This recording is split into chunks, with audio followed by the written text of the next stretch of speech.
Primetime news this evening. COVID-19 5 years later. We revisit Ground Zero in Bull Bay.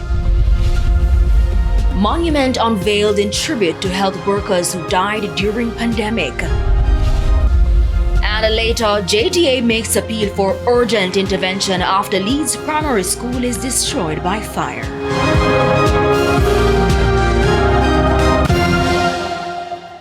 Good evening and welcome to Primetime News, and a special welcome to our viewers on onespotmedia.com and online on TVJ International in the Cayman Islands. I'm Archibald Gordon. And I am Andrea Chisholm with a preview of what's to come in business news. Here's Anthony Lugg.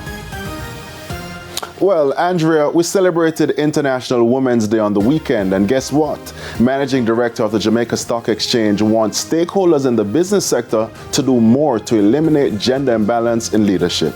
The details later on in the business day.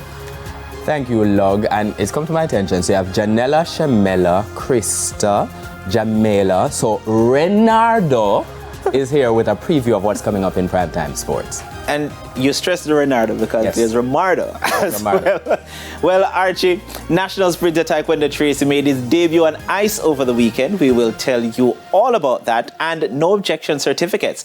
What are they and how are they affecting cricket globally? We'll have those stories and much more in Primetime Sports. I know you're looking at me. I can't help.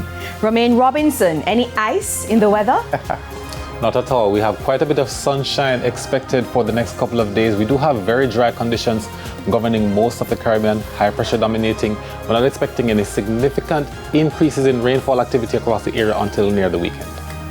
So Romain will have the details later on in the weather report and forecast. There's also sports commentary and E-Prime in this newscast. But before the break, the feedback question. And this evening we're asking, how has your life changed since the COVID-19 pandemic? You can share your comments online, facebook.com/televisionjamaica, and you can post on X at TVJ News Center.